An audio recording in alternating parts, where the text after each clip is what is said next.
My name is Rosemary Butler and I have the great honour of being the presiding officer here at the National Assembly for Wales. And I'm delighted to welcome you all to one of my International Women's Day events. And it's the Men on Our Side panel discussion. Some of you might have already been familiar with the Women in Public Life campaign that I launched 3 years ago on International Women's Day, with the aim of increasing the number of women in public life in Wales.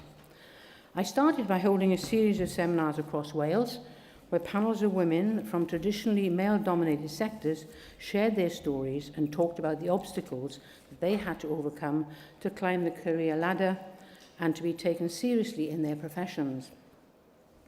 As the campaign has progressed, we've heard from inspiring and successful women through a series of keynote lectures and panel discussions and networking events. And it's been really interesting to hear about the biggest challenges faced by these women in their chosen careers and how they overcame them. Last year, there was an increase in campaigns asking for men to join women in the fight against gender inequality, and I was really inspired by initiatives such as He for She campaigns and the so-called barbershop conferences hosted by the United Nations, and aimed at changing the way men talk about gender equality and how they can get engaged with this issue. Now, gender equality is not just a women's problem. It is a societal issue that needs to be addressed. We need the men in the boardrooms to do more to realise the potential of the talented women we have here in Wales. Now, women tend to be naturally less confident than men unless there is someone, a more experienced woman or a man, a political party or a women's network to provide that support. It is extremely difficult for some women to build up the confidence to stand for election or for any position in public life.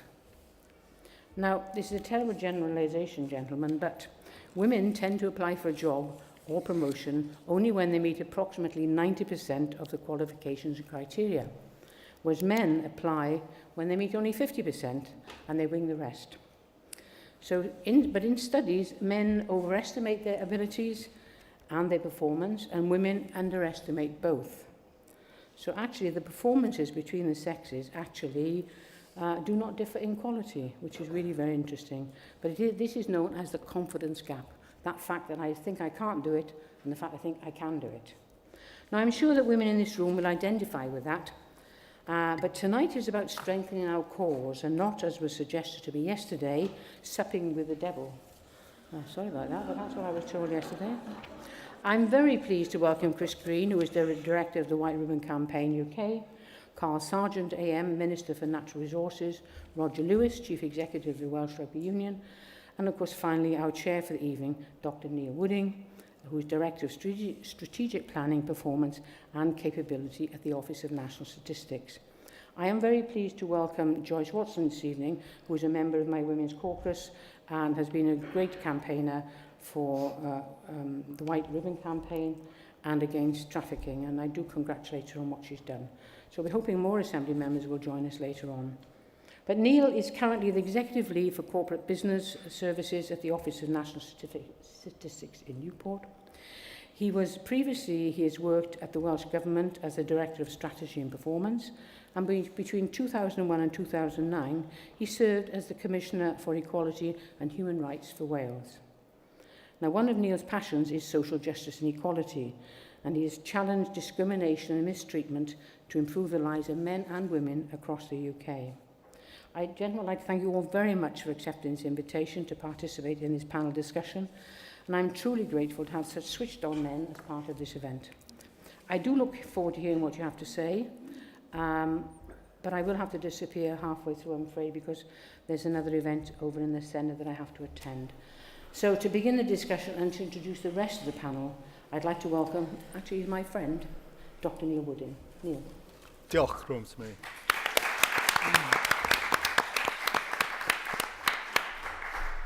Thank you very much for that introduction. I'm sure I speak on behalf of the panel to say thank you very much for inviting us. We are honoured to be here this evening, and I'm delighted to be chairing this. I'm not sure if it's an august or raucous panel that of men we have before you this evening. I just need to sort out a few housekeeping issues. If I go like this, it's not because I'm checking with my Facebook account, okay? It's because I'm just checking the time. so that I can stick to time and make sure that the discussion is fairly crisp. We're not expecting any fire drills this evening, so if there is a fire alarm, we will be escorted from the building by Assembly staff. This is a bilingual building, a bilingual organisation, so you are encouraged to speak siarad Cymraeg, speak in Welsh or in English, and indeed you're also encouraged to Twitter if you have a tweet, if you have a Twitter account. You have the advantage over us because we can't see what you're saying. But Manon will, if there are interesting and pertinent questions, will challenge us with the questions as they appear on the screen. I think that's all I want to say. The session is ostensibly split between the panel talking about issues of gender equality from a men's perspective, and then indeed providing you with the opportunity to question and challenge perhaps some of the things that we're saying. We're kind of going to slightly break with that yet formed tradition by encouraging you to challenge us. So rather than for us to tell you about how wonderful it is to be a man and contribute to this debate in that conventionally patronising way, what we would like is for you to kind of give us the opportunity for us to have to justify our positions in relation to this important agenda. So to begin with, I'd like my colleagues just to spend 2 or 3 minutes kind of talking about some of their background, who they are, and why they have skin in this game, why it's important from their position as a man to be supporting this issue. Carl. Okay, noswaith dda. Good evening, everybody. It's really great to be with you. When we do panels, generally we try to look at the panelists and see how we can have some competition with them. And I just wanted to say to Chris, who's a really good friend, welcome to Wales, Chris, where this country is the first to develop and pass a ending violence against women bill this week in the first part of the UK. So that's my start of a 10. But Neil and the team, it is really good to be with you. I just thought I'd tell you a little bit about me. Assembly member for Allen, Deeside, elected in 2003, married 2 children, and former firefighter before I came into the full-time world of politics. I started in politics because the cheesy explanation, I wanted to do something different and make my community better. It's real. I really did. My daughter was born, and I thought the place I grew up in wasn't up to the scratch that I grew up in, and I wanted to do things. So a little small issue about the local park, I joined the council, went through the council, and ended up in the assembly. Massive learning curve for me, but I was, and I still am, very privileged to do what I do now. Through that process of the assembly, again, big learning curve, but I ended up under the auspices of then Rodri Morgan, now Carwyn Jones, into the government of the Assembly, and I've held many positions in that. I've been member for local government and communities. I held the post for equalities for about 7 weeks. And I don't think I did anything bad. I just think it was with the point being that we went into coalition and we had to move around slightly. So I ended up moving in then into local government and then housing division. And now I'm the Minister for Natural Resources. So the weather this evening is probably my fault, but you wouldn't be surprised at that either. So why do I think I've got a stake in this? I think there's a couple of reasons for that. As I opened up and jokingly with Chris, but a really important issue for me is around tackling violence against women. I've been absolutely passionate about this since I grew up in my community when I was at the age of 11, seeing my friend's mother being beaten up by his father. I was upset then, I'm still upset now about seeing that whole process and doing the inability to do anything. And I'm really lucky now because I can do something about it, and I was delighted that I was the person, along with a great team of people behind me, that brought forward the Ending Violence Against Women Bill at the 2 or 3 years back now, receiving the passage this week under Leighton Andrews and Leslie Griffiths has helped in that process too. So seeing that I could shape something as a leader was something really passionate about me. And I think one of the discussions I wanted to have with you about tonight, and it's something that I'm doing now within my department, is leading. And I think some simple numbers. Women have had the vote since the 20s. It's took nearly 100 years, and we've still less than 25% of female councillors in our communities. It's absolute nonsense. I'm absolutely convinced that we need to take some direct positive action to make changes, and that's why this week you may have seen in the hustle and bustle of the Assembly, we've laid something small but clever. I try to think of myself like that. Neither are true. But small but clever piece of legislation where we are, in the planning bill, we've included a clause in there for a gender 40% quota, women's quota, on the planning panels that we are to introduce. It is small, but it's significant, because if that goes through, that could be the start of something much bigger in the public life that we live in. Now, people are saying to me about demonstrating that we haven't gone far enough. Well, I don't believe we have, because it just shows, and that statistic I said, 100 years to get less than 25% female representation in our communities is a nonsense, and that's why I'm passionate about this, and that's just one small element that I'd like to share with you tonight. Diolch. Thank you very much, Karen. I'd like to go to our second panellist, Chris. Hi, thanks very much for inviting me for Dave Rosemary. My partner of 30 years should be here instead of me, because sometimes it's her passion and the passion of feminist women around me has driven, I suppose, the work that I've done. But I always remember a story she tells to everybody, is that when she went to medical school interview, they said, "Oh no, we've got our quota of women for this year." That's not Victorian times. Might look old, but it's not prehistory, it's our times. More recently, I was in men's consciousness-raising groups and so on and so on. Here we have, being a man in a male-dominated society immediately implicates me in the social, economic, cultural, spiritual and physical oppression of women. As a man, I stand a better chance of getting a job, for instance. It just goes on like that as a paragraph. But this was written in 1988. Last year, we've got excellent, I would thoroughly recommend this, it's online, it's Girl Guide's Girls' Attitude Survey. It's brilliantly written and it's really accessible.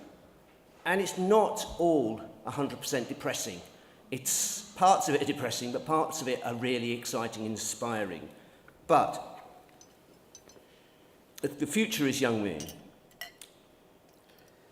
But 72% of these young women said they'd experienced sexism in social media.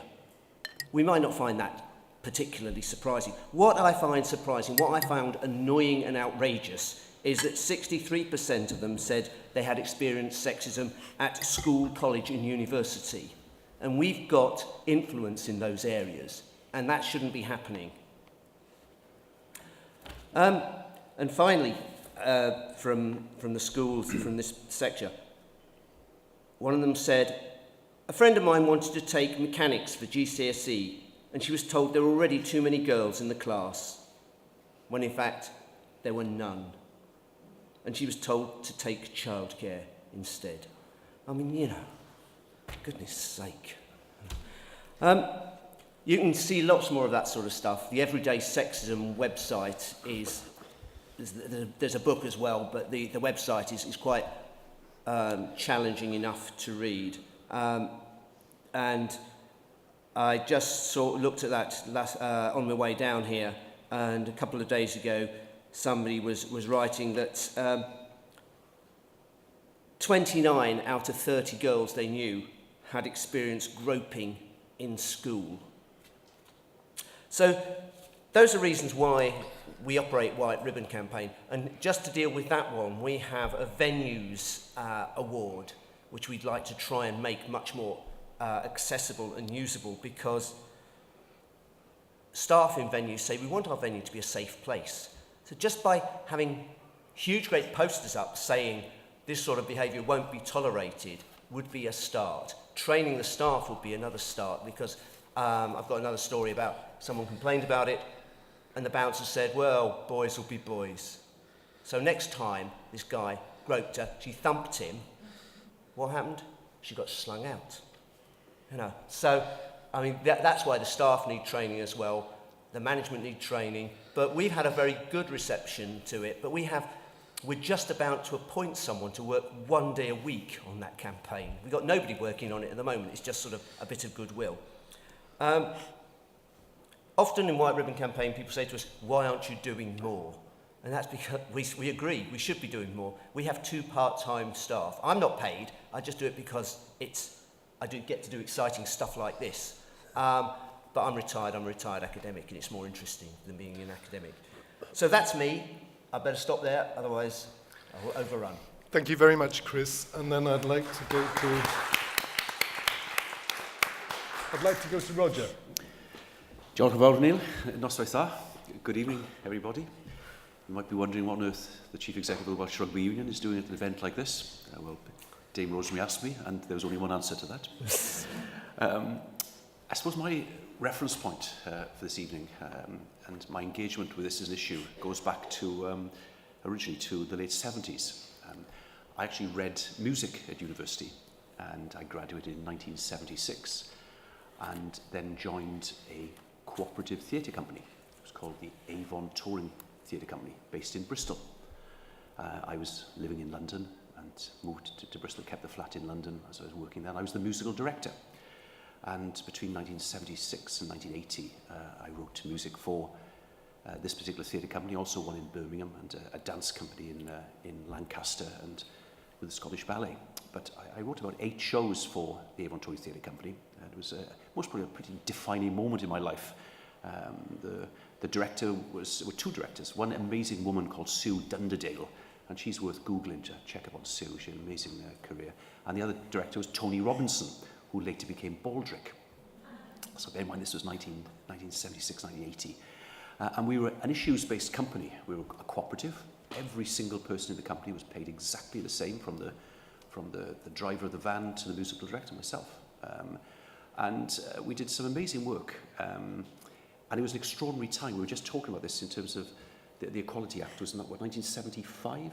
75. So I wrote the music for a number of shows. One in particular was called Who Do You Think You Are? It was an all-woman cast. Apart from myself, I wrote the music for it. So the woman director, woman designer, 7 amazing women actors. And it looked at this issue. And for me, it was an eye-opening moment, as was all of that time at that theatre company. I came from a very modest background, from a little mining village called Cefn Cribw here in Wales. Went off to university, and my life was pretty linear. But in the late 70s, we addressed a number of these issues in a very stark way. We addressed, I'll come back to the issue over inequality, but we addressed the issue over racism. And the late 70s in the UK was a very violent place. And people addressed these issues in a very full-on confrontational way. You know, it was the rise of the National Front. It was the Anti-Nazi League was created as an antidote to that. We marched and we protested all over the UK. And we did a play called Face Value, which looked at the issues over racism in the UK, using Bristol as a model because of its growth as basically through the slave trade. But we also looked at inequality for women, and this play was called Who Do You Think You Are? And we addressed it from the lack of opportunity for women in the workplace, but women who wanted to go into things such as being an electrician, being a carpenter, being a bricklayer. And we wrote the piece together, as we did with a lot of the pieces. Some of the other things we worked with some great playwrights. Nigel Williams wrote for us, A.C.H. Smith. Nigel Williams went on to do great things at the BBC and became the producer of one of the great programmes on the BBC, and wrote fantastic books, SW17 I think it was. But Who Do You Think You Are was an eye-opener for myself, because I'd led a pretty, let's say, linear life until then. And that did also open my eyes to the 2 such extraordinary unfair issues, which were portrayed in a pretty brutal way, because the late 70s was a pretty tough time. So that's one reference point which we might return to tonight, Neil. The second one was, and this will be mostly pretty unlikely sitting here, I actually joined the BBC in the early 80s in the music side, and I became head of music at Radio 1. I know it's pretty unlikely for this sitting here. But I joined Radio 1 in 1985, and then I became head of music for Radio 1 in 1987. And I was the youngest head of department in the BBC, and so they put me on lots of little groups. And one of them was to look at inequality within the BBC. And we came to a view very early on, we needed to have positive discrimination. You couldn't say that too loudly at the time. Bear in mind, all of my colleagues, I was in my early 30s, all my colleagues were in their late 50s, and we had to do something about it. And I decided, because being head of Radio 1, all the presenters, producers, reporting to myself, we would employ a daytime women disc jockey, because up until the mid to late 80s, there was no full-time woman disc jockey on Radio 1. Yes, we had Annie Nightingale, but Annie did in the late nights. Yes, we had Janice Long, but Janice did early evenings. And I thought, I'm going to go out and find a woman, I'm going to make a statement. And that was, again, I'm editing a lot here, but this was for the energy that was created in the late 70s working with that touring theatre company. And we went and found a woman called Jackie Brambles. And Jackie was the first woman ever to present 5 days a week, Monday to Friday, a daytime Radio 1 show. And Jackie did a great job. And now the mould had been broken. And now the idea of a daytime woman presenter on Radio 1, breakfast show presenter, is taken for granted. But that was, again, an interesting moment. Jenny Murray, who's the presenter of Woman's Hour, is a great friend. I worked with Jenny in the 80s, and some amazing women in the 80s, people like Jenny Abramsky as well, and amazing people. But we discussed this a lot on Woman's Hour at the time, and it was a big mold breaker for us. The next reference point would become when I went to EMI. I became a managing director of EMI in records, and I created a team that was lent more towards women than men. And perhaps we might talk about the macho world of the record business in the early 90s, and I promise you it was off the scale. I couldn't. Someone said you must write the book, and I said I couldn't. It's absolutely extraordinary. But I had this amazing team of incredible marketeers who'd come from the likes of Unilever and Procter & Gamble, and brought with it an incredible sensibility and sensitivity, but also an intellect which was lacking in the team. And if I bring it right up to today, I'm now in the Welsh Rugby Union. I've been here. I stepped down on October the 31st. I will be in the Welsh Rugby Union for 9 years and 1 day. And that 1 day is very important. In a couple of weeks' time, we're going to appoint the first ever female director of the Welsh Rugby Union in 134 years. So I'm particularly chuffed with that. And we'll be appointing that over the course of the coming weeks. But also, I'm very proud to be the chair of the Women's Six Nations Committee of France, Italy, England, Ireland, Scotland and Wales. And women's rugby has gone through various ups and downs over the years, but 2 years ago it was in danger of collapsing. The Women's Six Nations were in danger of collapsing. I thought this was really unfair and wrong. And I stood up and I said, yes, I'll become chair of it. So I've chaired that over the last couple of years. And the Wales women's rugby team has gone from strength to strength. We beat England in the opening game of this year's Six Nations, which is fantastic, because England women's rugby is in a very good place. We play Ireland on Sunday. Ireland women's rugby is also a fantastic success story. It's going to be a really, really, really tough game, because Irish women's rugby is very strong at the moment. So strong that they're going to bid for the Women's World Cup in 2017, which I think is fantastic for Ireland. But there's a game changer last year for us, where the World Cup for women was in France. Huge success. And for the first time ever, we had fantastic TV coverage. It was taken seriously by the media. We had fantastic coverage in the UK.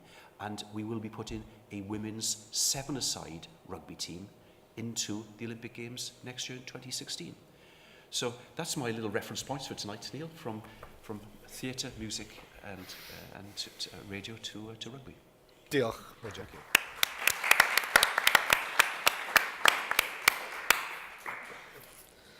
From my perspective, I mean, I kind of reflecting recently on this panel, I was kind of reminded of the fact that I was 15 when the Sex Discrimination Act was introduced.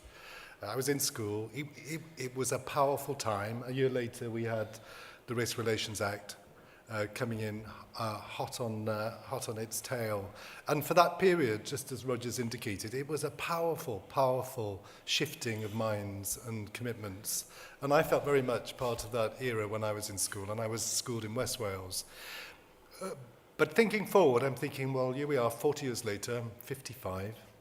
I hope that I've managed to maintain and sustain a commitment throughout that period, and indeed, much of my professional life has been working within the equality arena, either full-time or in my role as a commissioner, and thinking, what have I served this cause?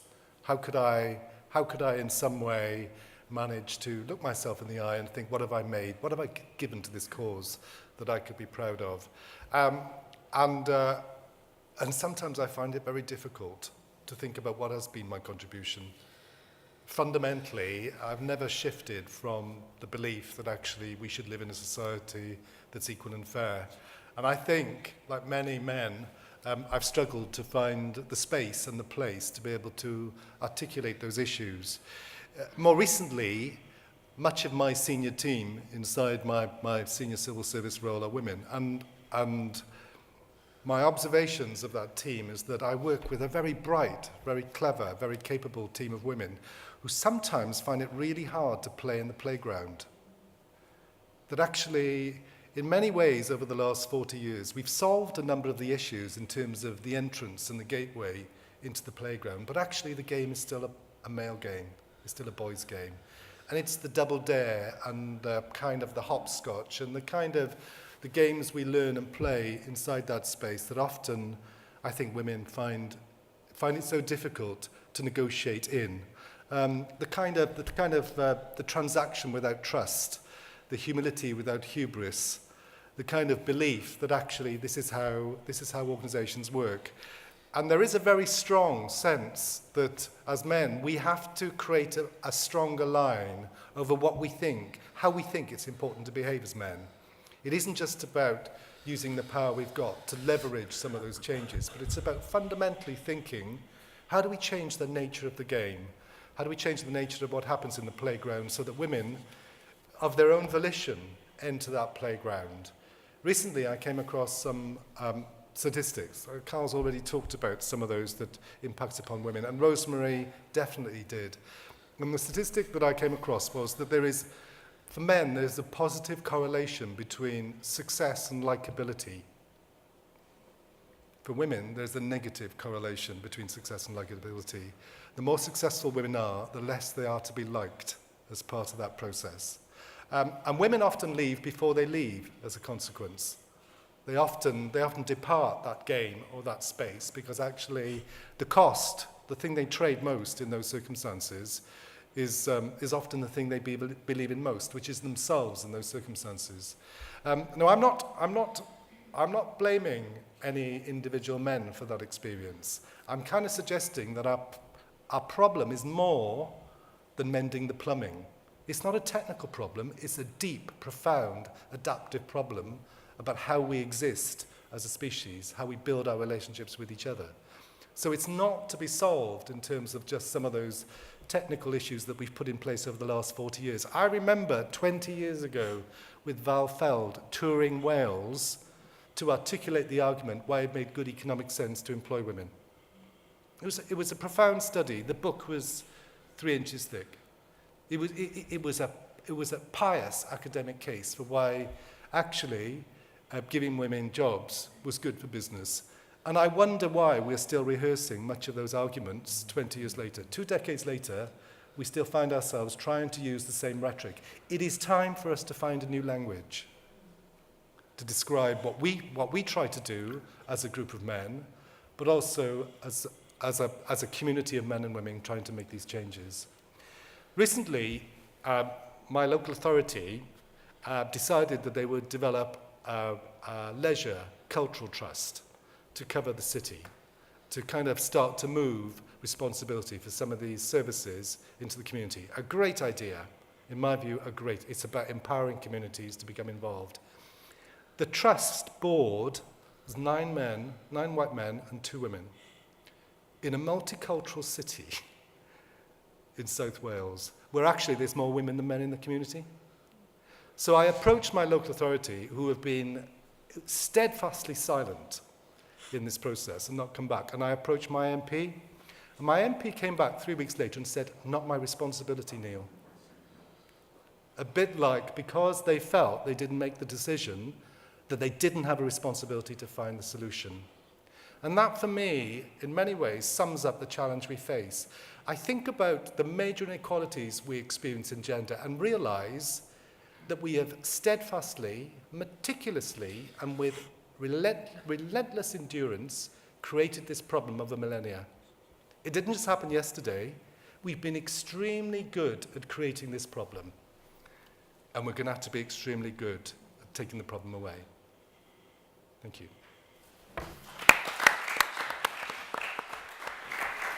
So what I'd like to do is to invite comments or questions or challenges from you as an audience.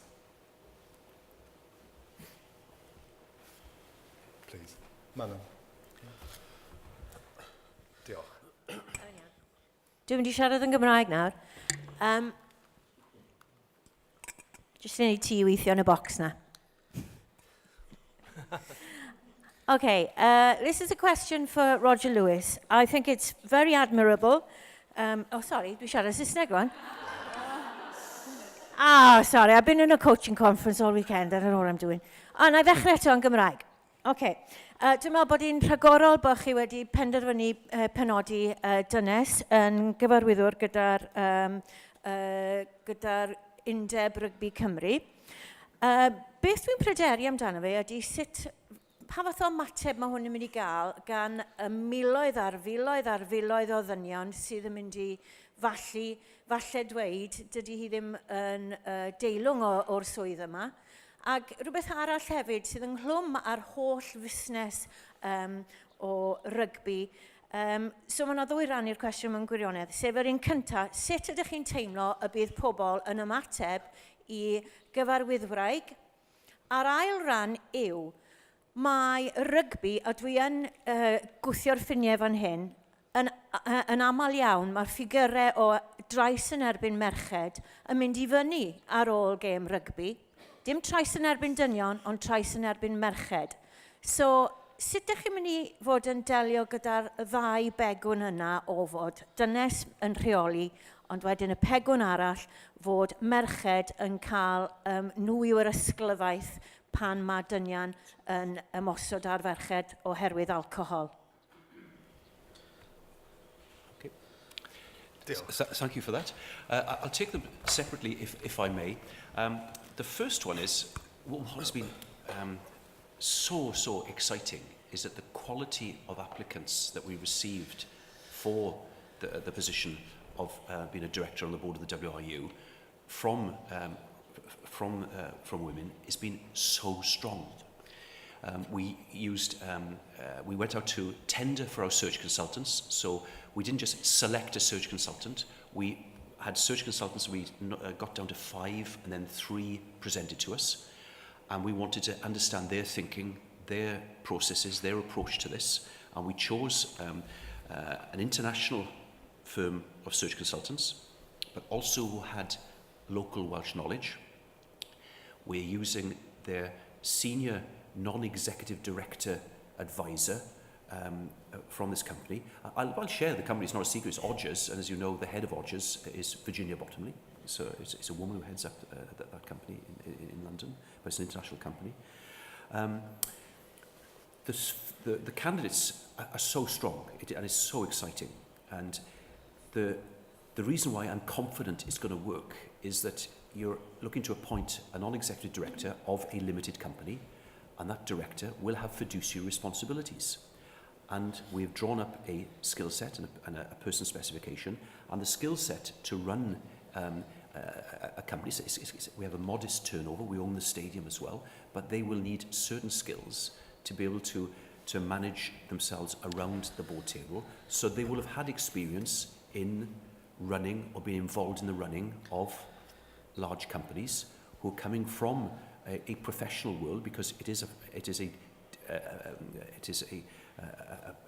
appointment that has legal responsibilities and fiduciary responsibilities, And they will, in terms of the person spec then, emotional intelligence is bang up there.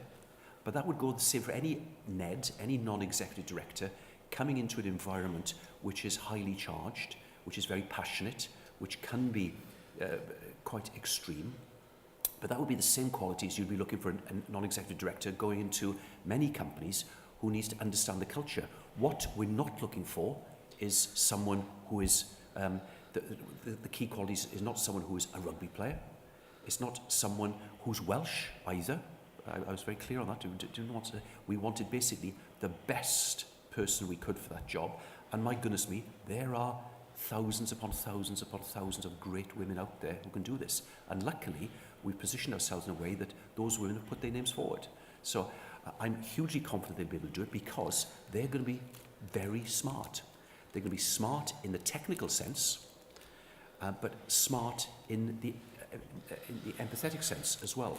And any successful NED, and I've been a non-executive director in a number of companies, and you enter the door of the boardroom very sensitively because there's going to be a lot of people around there who know the day-to-day stuff of running that business, the operational stuff, inside out. But you come in to add, as a NED, lots of other added value. And I'm hugely encouraged by the people that have applied for it.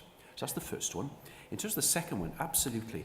I'm well aware of the statistic is that, and it's not just for rugby, but it's for a lot of intense, passionate activity, and sport is off the scale in that, where unfortunately, and particularly when it's fueled by alcohol, it creates issues, particularly at home, because of the closed environment.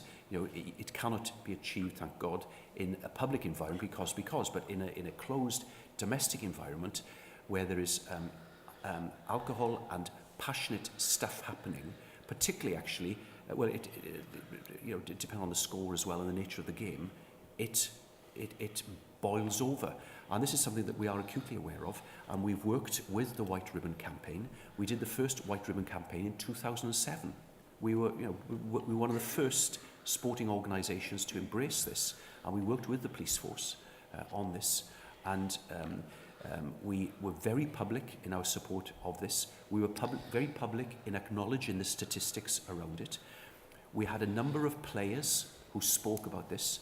Our team manager spoke in a way which was extraordinary, and this is in the public domain now, so I'm not giving anything away. But the team manager I was at school with, I never saw him in school, and he left school at 16. Don't know why, and he left home at 16. But basically, he told the story where his father would get drunk and would physically abuse his mother, and he hit an age of 16 where he was physically able, and he basically. I'll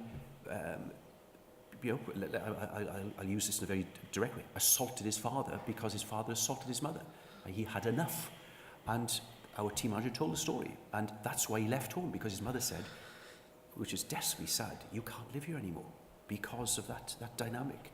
And he told the story publicly, and it was, that this was really powerful. And that story was subsequently recounted. And so we're aware of the issue, and we've raised this as an issue, and we will raise it again as an issue, and I've been understandably lobbied again tonight. But it is something we are acutely aware of. And then to link the two, the woman on the board and the board of directors, hopefully we are aware of issues. This is going back to, if you like, my 70s experience, but a woman on the board will raise these issues in a range of different ways as well. And the dynamic will change around the board. I'm absolutely certain of that. As I mentioned when I was at EMI, and certain women in certain situations changes the environment in a very positive way. Okay. Diolch, Roger. Other questions? Yes, please. We'll take several questions and then we'll give the panel the opportunity to go more issues. Hi, it's in regards to positive action. So, for example, the Welsh Labour government have got all women shortlists, and it's the only party that has that positive action. But is it easier in principle to have that than in practice? Okay, very useful question. Let's try a couple of others. Norma. I think sometimes the most interesting discussions around equality and women's role in the workplace probably takes place when women aren't present. And what I'm really interested in is men who are supportive of the equality case, you know, how do you handle other men when they start making sexist remarks or patronizing remarks or stereotyping women in terms of their style or abilities, or saying, well, you know, she's got a young child, she's much too stressed or distracted, possibly take on that new promotion, whatever. It can come about in a lot of different ways. Women not being committed because they work part-time. Women not having the right management style, being too aggressive, not aggressive enough. When you're confronted as men by other men, when no women are present to hear it, how do you handle that? Thank you. Good question. And then let's just take another one at the back. Hi, Sophie Howe, Deputy Police and Crime Commissioner for South Wales, and picking up on one of the points that was made earlier, I actually wanted to thank Roger, who recently supported with the Welsh rugby team our campaign, which was aimed at alcohol-related violence, which we know a huge proportion of that is domestic abuse. So I think there is a very clear commitment there. But my question to the panel is to each of you, what one thing will you do going forward to bring other men on board with this agenda? Thank you, Sophie. I'm conscious there's other questions. We'll take these three and then we'll have some more questions afterwards. So, Carl, perhaps you'd like to pick up the question on the principle behind shortlists. Okay, well, there's a couple of points, if I may. I'm really excited on this. I love conversation. I can talk forever, as Roger can too. Let's pick up the always shortlist first. Look, this is, I'll be absolute. My problem is being honest too. Absolutely honest. This is a really tricky one, you know. It upsets many people in the political spectrum, but I'm absolutely signed up to it. Again, the positive discrimination, I said in my opening gambit, I don't think any of this is achievable unless we take some direct action on this. And that's why I speak to colleagues, generally white elderly male, in and across political parties, and I have some robust arguments with them on the reasoning why we must do this. The figure I gave you before, since nearly 100 years, and we've still only got 25% of representation on councils, it just doesn't stack up. We seen the success in the Assembly where the positive action taken on all of these shortlists by the Labour group and the Labour Party gave us a balanced, a gender-balanced Assembly. And it wouldn't happen, I'm convinced it wouldn't happen, if we hadn't have done that then, and if we don't continue to do that in the short term going forward. Although there's some big rows, believe me, surrounding that, but let's bring the row on. Second thing I wanted to touch very, very quickly on it was a question that was framed to Roger in regards to boards and women on boards, etc. Again, I just thought very quickly, if I can, when I came into this department, the Natural Resources Department, when you get reshuffled, it's really quite exciting. The good thing about a reshuffle is being there at the end. That's all I'll say, and being able to move forward. But when I came into this department, I asked for a list of all the boards that were in my department to my male director, and he said, yes, of course, what do you want that for? I said, I want to see how we've got the gender balance on this, or the equality balance on this. So he brought me the list, and it was pretty appalling. Not as bad as some of the other divisions, but it was pretty appalling. So I brought them all the directors in, and one of my clear directives was, well, there's a couple of actions I wanted to take forward with the department, but I said, none of this is credible unless we've got proper representation on the boards. I said, it just doesn't work for me, and we've got to do something about it. He was saying, yeah, but it's really difficult. I said that we're here to be difficult, so let's start thinking about how we're going to do this. He's now given me commitment that all my boards that we represent should be gender balanced by May of next year. Now, people will challenge me on that. Well, good. And they should push me very hard. Because when I get a submission now, and I've seen one only a week and a half ago saying, it's really difficult, we can't find any women to do this. I can't tell you what I told him, but it wasn't positive, and I said, I ain't signing that until you go away and find me some credible people to work on this, because Roger's absolutely right. There are hundreds and hundreds of women out there that can do these jobs, but we don't enable them, we don't give them the confidence to do this, and we don't actually politically give find some of the solutions. I mean, you touched before, Neil, a really important point about cultural shift and cultural change. You're absolutely right, but actually when we put barriers in the way to stop this happening in the first place, it's just incredible. I was the minister at the time for the fire service a few years ago, and we were saying, oh, we need to address the gender balance on this, we need to get more women into the fire service.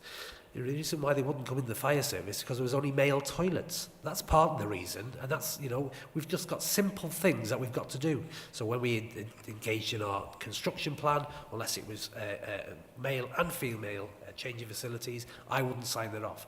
I believe that's about leadership. That's about going back to the positive discrimination, because I'm absolutely signed off to the fact that we have to make sure, lead the way in making these decisions. So them are just two little examples, I think, that's positive. Thank you, Carl. Sophie, I'm inclined to think we'll come back to your question as a kind of last question, the challenge, what are we going to do? But I'd like to go to Chris. Okay, to do with the violence and dealing with violence, again, in football matches and rugby matches and so on. Here's what it says on the back of the rugby badge, which are available in some seats and so on. It's a quote from a guy called Ruben Wiki, who was the captain of the All Blacks and is sort of one of the ambassadors for the whole game. It says, as men, what we can do is to speak up when men say or do things that we wouldn't want our sisters, wives or children to experience. We need to say it's not okay. Let's make it our problem as well and not just ignore it. And this guy, these are the sort of statements that we want leading role model-y sort of rugby players, because there's bad role models, as we all know, but there's good role models as well. That's just one of the things. Another thing is we target sports events, partly because we're a mass organisation, and Hull City Council launched its White Ribbon Award in Hull City Rugby Stadium in front of 12,000 fans at the first rugby game of the season. Rugby League, I hasten to add. And 12,000 fans there. And they saw that we were releasing 24 balloons, the 35 new ambassadors from all aspects of life in Hull, men who'd committed to carry the campaign forward. They were releasing 24 balloons, each one representing 1,000 women in Hull who experience abuse every year. But just maybe some of the guys in that stadium just thought, that's out of order. We've got to do something about it. We are not saying this is life-changing. We are saying it's a baby step on the way to changing the culture, and they may talk to their friends. They might start to address it as an issue. And for me, it's about changing the culture. It's not about just addressing violence, because it's about all the violences. And many survivors of physical violence will say that emotional abuse for them was even worse. So we do that with Hull. We've also got initiatives with other rugby teams, some of which have had family fun days with us and worn white ribbons every day for a whole season. And there was a change in attitude among the whole people in the club. When they first adopted the new kit with the white ribbon on, they said, this is a bit left field for us, working with this sort of organisation.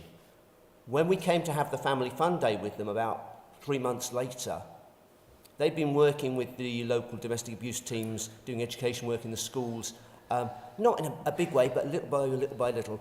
And it was much more mainstreamed, their understanding of some of the issues, from the director, from the coach, from some of the players, and that made a big difference.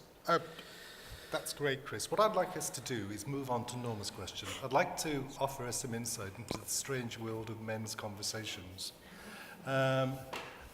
wherever we might pursue them, and just kind of each of the panel members just come up with kind of what do we do when we're having those conversations with other men that actually push the envelope or push the boundary of these issues? Well, we do bystander training at universities. Again, we push it onto other people, and we say to local authorities, we have agreements with 70 local authorities now, and we've just included this section which says you will encourage all educational institutions within your remit to have compulsory consent training, mandatory consent training. But what would you do, Chris? What would you personally, as a man, do in that conversation where you hear something that's not right or appropriate? I'd call him out. I mean, I live in Hebden Bridge. It doesn't happen that much, really. It really doesn't, you know, maybe people are defensive and don't talk about it in front of me because they know where I'm coming from. Yeah. I mean,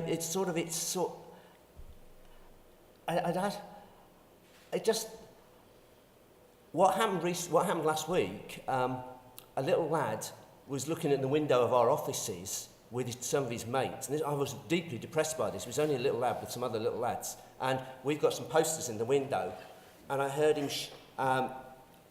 it's too long to explain the poster, but he just shouted, "Bitch!"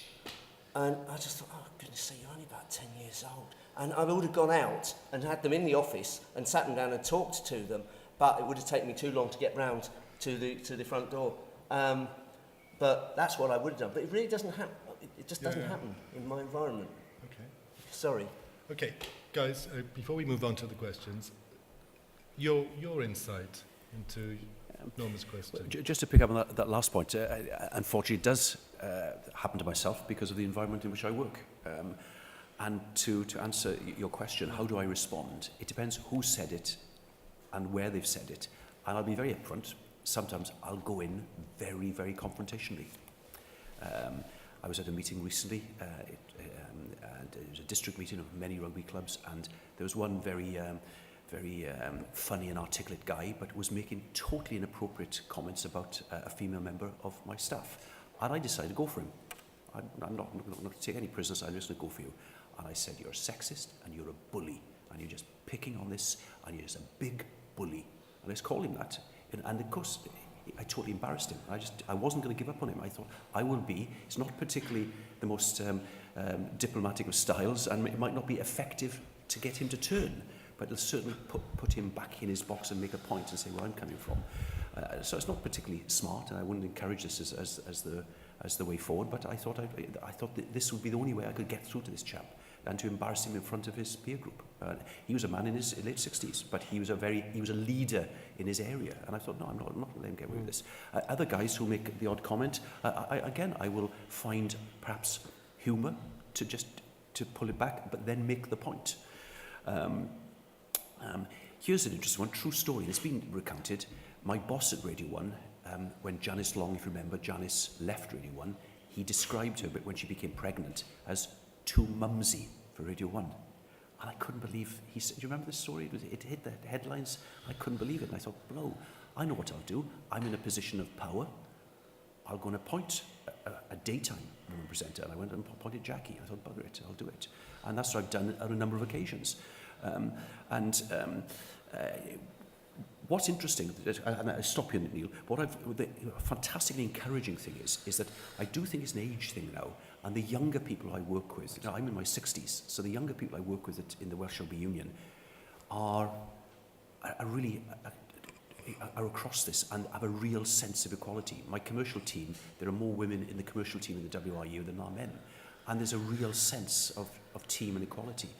And just one other little story, when I was at EMI, and when my boss said, why did I employ such a strong woman workforce? I just said, I know what would tick the box for him, so I'm not going to confront him. I'll say, we'll sell more records. Sell more records. Yeah, fine. Sell more records, Roger, you can do what the hell you like. And we did. Carl.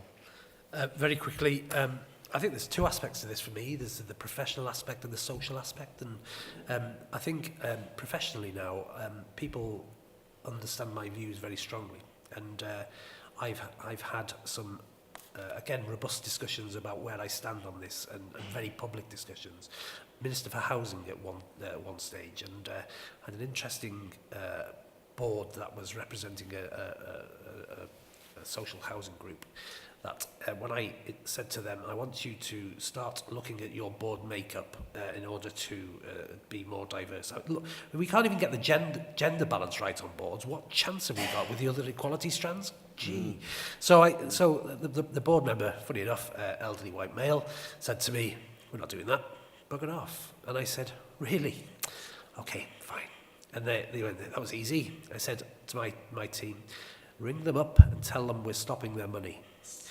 Funny enough, they came back to me with an answer, with a response to suggest they're going to look at the boards. And I'm absolutely proud that the Welsh housing sector now is working incredibly hard to get balanced boards right across the sector.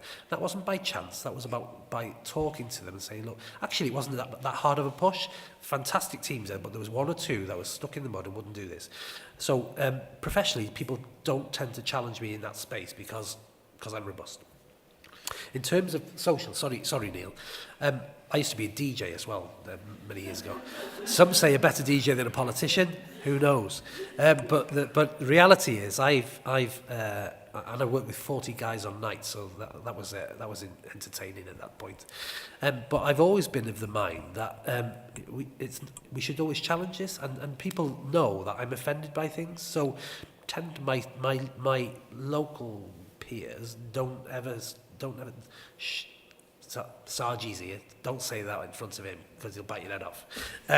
The terms they use. But so when I find that it needs challenging, then we should challenge, and I think that's incumbent on all men. And that's why the conversation of an all-male panel sounds very odd, but I don't think we can't do this on our own, but nor can you. And I think it's the collective, the equality nature of this, about how do we find a solution through this, because there are indeed many male colleagues out there still that hold a bias on the decision-making processes, thinking women are the weaker sex, and therefore just decision-making wise they don't even come into the equation. Certainly not in my department now. They absolutely understand that we need to drive the equality strands very, very hard.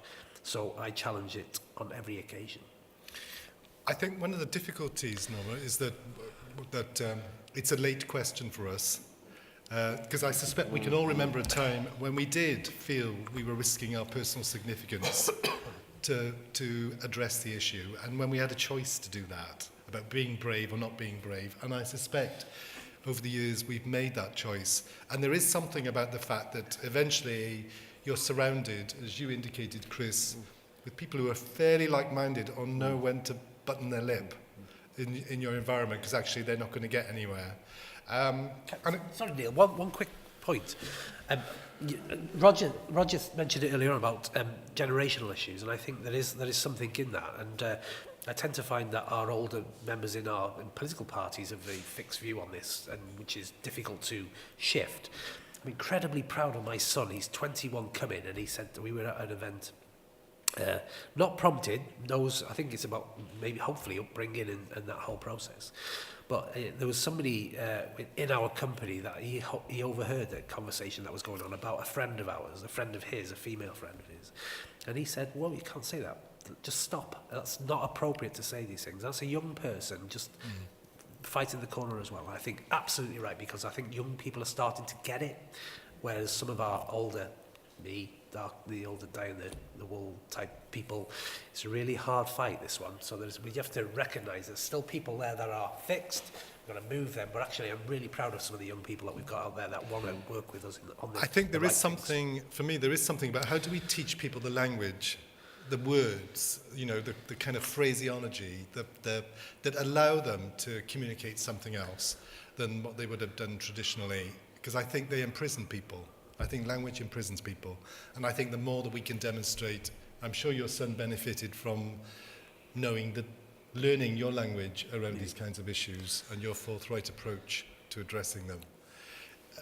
Can we go to one or two questions and then we're going to have to close the session? Yes, please. I wanted to go back to women on the boards, and particularly, Roger, you described your person criteria that you set to recruit to the Welsh Rugby Union. Very often women will read the person criteria and they'll say, we hit 8 out of 10 of those criteria, we don't hit 10 out of 10, we won't apply. A man will read the same criteria, they fit 2 out of 10, and they think that we'll apply. So what do we do to encourage women to get over that barrier? Because, for example, running a school that may have had a large turnover in terms of its finances, maybe in terms of being a school governor, maybe equally good experience as being on the board of a company, which you referred to as one of your criteria. And secondly, in relation to Carl, the Natural Resources Wales board was only set up in 2012 when it was already a commitment of Welsh Government to have 40% women, 40% men and 20% either. Now, there are 9 men on the board, only 3 women, and the chief executive and chair are male. Now, that was set up when the government had that commitment, and it was a commitment that was in your last manifesto. So I appreciate what you're doing in your department to change things, but what are you doing with that collective responsibility that the Cabinet have to actually make sure that those policies are actually put into practice? Because there are women that are coming forward, but they're not getting the interviews. Okay, I'm going to, we can only take one other question. Well, actually, there's 2 people. Okay, we'll take your questions, and then we're going to be disciplined around giving responses. We've seen the rise of Nigel Farage and his bloke down the pub with a pint and a cigarette. We've seen this week Jeremy Clarkson doing his usual high-quality act, which revolves around racism, sexism, and over 500,000 people have signed a petition to keep him on TV. And we've also seen this week Nicola Sturgeon's face plastered onto a scantily tartan-clad woman on top of a wrecking ball. How on earth would you encourage women to get involved in public life? Okay. Dwi'n mynd i ofyn y cwestiwn yma'n Gymraeg, os di hynna'n iawn. Cwestiwn i Roger Lewis. Dwi'n fan mawr o rygbi, fan mawr o'r dynion ac o'r merched wrth gwrs. Dych chi eisiau wedi dweud bod chi'n gadeirydd ar y 6 gwlad merched. Cwestiwn sydd gen i ydy am bod ni'n sôn am merched a dynion yn gyfartal. Pam felly bod y tîm merched yn gorfod chwarae i ffwrdd o Gaerdydd yn Abertawe ddydd Sul a ddim yn Stadiwm y Millennium? Pam hefyd, pam bydden nhw'n chwarae yn yr Eidal flwyddyn nesa, wythnos nesa, maen nhw'n chwarae 6 awr o Rufain yn fyny yn gogledd yr Eidal yn Padwa. A hefyd, maen nhw'n gwisgo kit dynion, nid merched. A hoffwn i wybod os fydd yna unrhyw newid yn hynna yn y dyfodol. Diolch. Thank you very much. I'm going to ask each member of the panel to address the aspect of the question they think they're most able to respond to. And I would ask panel members, keep it fairly brief, because I want us to come back to Sophie's question at the end, which is what are we going to do next? Okay. Very quickly, in terms of the specific, because it's my day job, so to speak, we do spread the games around Wales, not just the women's game, but also the under-20s, the under-18s, the under-16s as well, so the under-20s play in North Wales. It was a decision taken by the women's management team to play the game in Swansea for rugby reasons, and that's where it'll be played next Sunday. In Italy, it's not our decision. But in terms of the women's kit, I'd like to come back to you on that, because I've not had any complaints over the kit, so I will come back to you on that one if I may. 2 other quick points. It's fantastic to see the question from the woman at the back, because you are an Assembly member, and I think this is so important that and I think we're very blessed in Wales that we have high-profile women. You know, we have Leanne Woods, who heads up Plaid Cymru. We have Kirsty Williams, who heads up the Liberal Democrats. We have Dynion Rosemary Butler, who's the presiding officer, and we need to support and encourage more women coming through. There's an earlier question on principle and practice. I think we need to be encouraging the next generation of people coming into politics. I'm talking about people now in their early 20s, and we've got to basically take down as many barriers for men and women to come into politics. And I think there are huge barriers in parties themselves, and I think there are huge traditions which I think are not sufficiently open-minded across all 4 parties. And I am politically agnostic, and I always have been on that. So I think this is so important, and I can't remember the third question.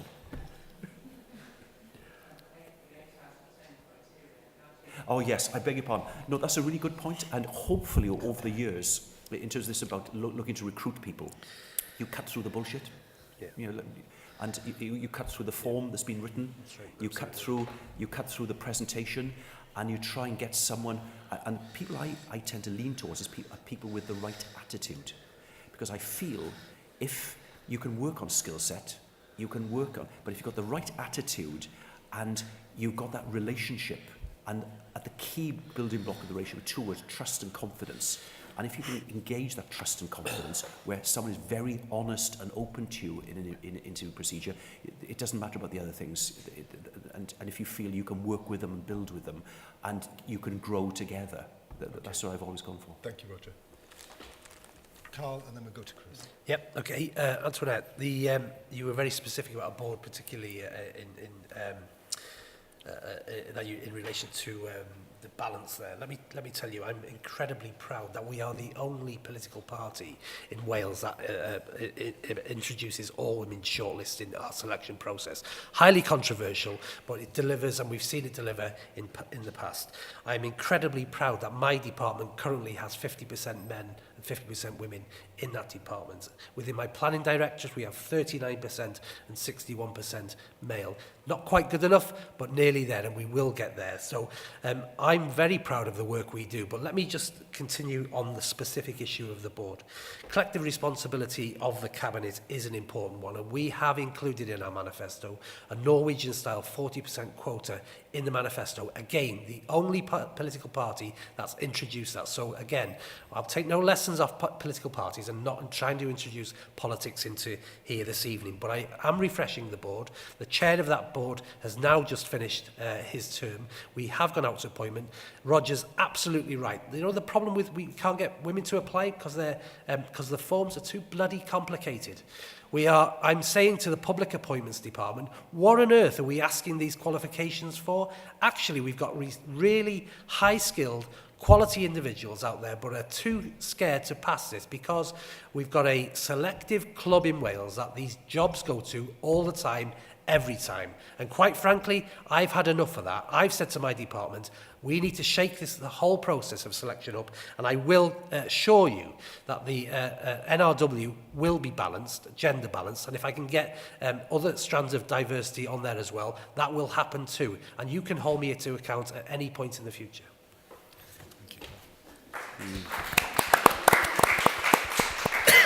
Chris. Okay, I'll just address the Jeremy Clarkson issue. I did retweet something on the train on the way down this morning, which was from a woman who's trying to get mandatory briefing of juries for rape trials. Because the problem with a lot of rape trials is the jury and the prejudices which the jury brings to a rape trial. And she has this petition which has been up for some time, and she has 700 people who've signed it, as opposed to, it was 400,000 when I got the tweet, not 500,000. So I retweeted that, and I actually did say that I was going to bring it up at this meeting this evening when I retweeted it, so thank you. So I've fulfilled my part of her deal. That's it for me. Okay, I'm conscious that we haven't got, in fact we've reached the time in which we're going to close the session. And I think we could have a really fruitful, prodigious conversation around Jeremy Clarkson and imagery that actually still pervades public life, and there's a lot more we have to do about that. What I would like to do, though, is to ask each of the panel kind of what they're going to do tomorrow to continue this cause, above and beyond what they've done today. Okay. It's continue, I feel, the work that so many people are doing, but to look for the positives. And I mentioned we've got great role models here in politics in Wales, and as I say, I mentioned Dame Rosemary and Kirsty and Leanne, and we need to support and celebrate those. But one other thing is what Carl said, which I feel so positive about the future. I've got two young sons, one's 27, the other's 30, and they are so aware and sensitive to women, as they'd find this almost alien, this conversation, because they see them as equal partners, and their partners are two strong women who are on equal terms with themselves, and they wouldn't allow them to behave in a way that would be inappropriate, and because that's not the culture, the world that they occupy. And I suppose what I'd be taking from this tonight, because it's reinforcing myself, is to celebrate that attitude from my two sons and their two partners. Thank you, Roger. Carl. Well, let's hope I can continue what I'm doing, hopefully, in terms of making that positive change within my small department, but as a collective government we can make some significant differences in the way we do business. I think, my final point being, I do this not because I think it's about just because it's tokenism or something. Actually, this is right, and Roger's absolutely key in what he says, saying we need to start generational change here, about starting to think how we do things differently. I'm inspired by many women. My mum, why wouldn't I be? We wouldn't be here without my mum. Well, I wouldn't be. People like Joyce Watson, people like Julie Morgan. Sophie's in the back, and she's the Deputy Police Commissioner. Again, another inspirational woman that I've worked tirelessly on many campaigns across Wales. And there are so many more. They drive me, and my point being, say earlier on, I can't do this on my own. There's 4 men on the panel here tonight, but there's so many more people that we need to get engaged in that process too, and saying the right things at the right times all of the time. So we need champions, we need ambassadors to drive this agenda, but don't leave us to it on our own. Actually, we need to be part of this. So it's a bit of teamwork, and I think we can have team equality in Wales. Thank you, Carl. Chris. Slip in 2 quickies. The first one is how to get more men involved. We do a lot of work with local authorities, and one local authority recently, I said, you'll never get more men than women to this conference. And they had 200 people attending, and they had 150 guys there. And I've done 4 gigs in the last few days, and 4 out of the 5 gigs I've been to have all been vastly majority women audiences. And the only one that wasn't was our Leeds ambassador training. And so we only have men as ambassadors because we want men to be spreading the word. So insisting whenever I do talks now to say, if it's remotely possible, would you please encourage men, and we would be very delighted if there were more men in the audience than not. And that might have a bit of an influence. In terms of what I'm going to do, I'm going to make myself more accountable to the sector. If you want me to be more accountable, our Twitter feed is @menantiviolence, which we always respond to. But particularly, one of our early slogans was ask, listen, respect. Ask the movement what they want, listen to it, and respect that opinion. And I've been dabbling with, I'm a member of something called the End Violence Against Women Coalition in London, and we go to those, but they don't actually sit on our board yet. Our board is, and so I think I will go even further and say, I'm going to say, please come on our board, even if it has to be remotely, because we're in Yorkshire and they're in London, because I think we, as White Ribbon Campaign, need to be more accountable. And one other thing to make our members more accountable is we always ask them not just to sign a pledge, and we've got 25,000 men who've signed the pledge, but we actually now ask them to make an action as well. So ask them, what are you going to do? People struggle with that, but we like them when we get them. Thank you. Thank you, Chris. And I'm going to continue to plague my local authority not to use my money to appoint men to boards. And I can see what I'm going to do tomorrow. So on that, I'm absolutely clear. I'm conscious that we've moved beyond our allotted time. And not bad. Not bad. I suppose how I want to close is by, well, if I could amplify the messages of the panel, that would be a great way to close. And I don't think I can repeat either the commitment or the depth of experience that I think they've offered this evening. I think what I would want to leave you with, as a community to which we are answerable as men, is that we are dedicated to trying to make a change in this important area. We might sometimes seem invisible, and we might occasionally fall short of our ambition or our talent, but we are absolutely relentless that this is the way forward. And I hope what we've managed to do in this short period of time is to convince you of that. Thank you very much for your time.